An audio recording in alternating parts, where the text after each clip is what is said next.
I moved your cheese. So this book, as you can see, it's a maze. You see that maze right there?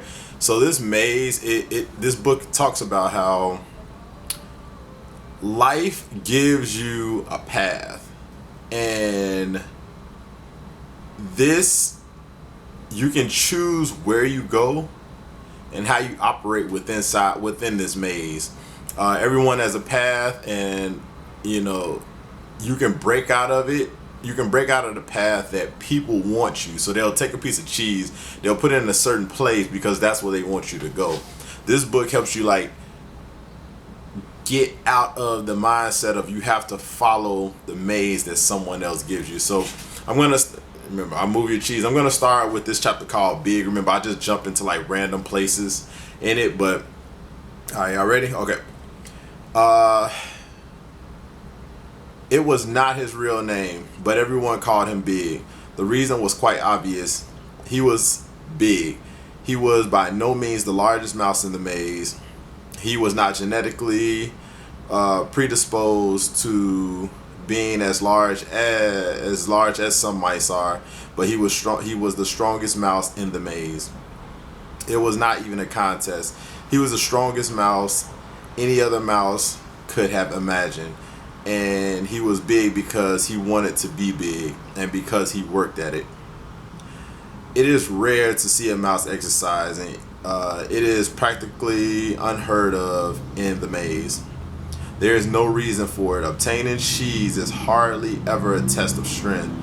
In any case, Big not Big did not eat very much. While a mouse will typically eat any and all cheese. Did I get that in focus? No. That he can find, Big ate just enough to support his growth.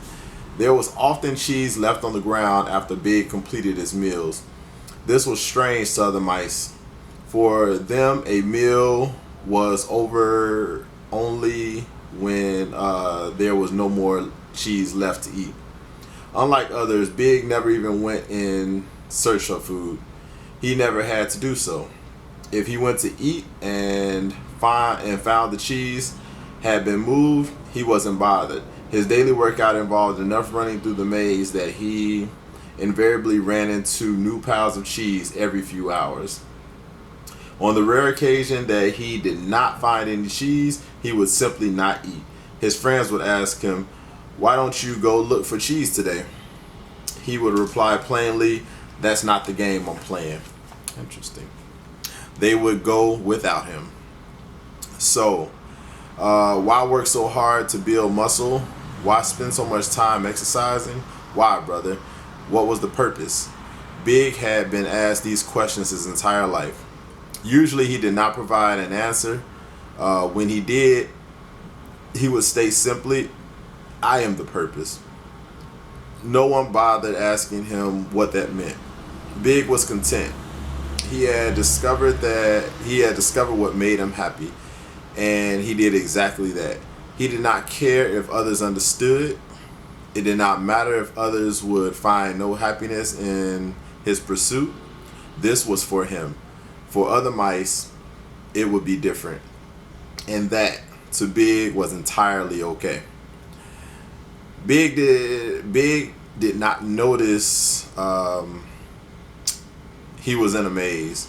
It was irrelevant to him. It imposed no restrictions on him. He had many friends and plenty of time to spend with them. More importantly, his environment provided him with ample opportunity to pursue his passion, to find peace and happiness. So he did not bother to consider the maze until, well, one day Big realized that something had changed in his life, and he found himself for the first time considering the maze, noticing its existence. But we will get to that story later. Sometime before that happened, Big met Max, and that is where we are in Max's telling of this story. Max continued his tale, so it goes into the next chapter.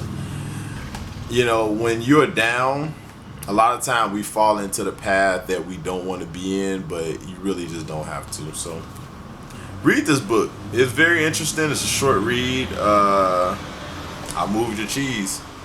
Go pick it up. I found it's at Barnes and Nobles. It's good.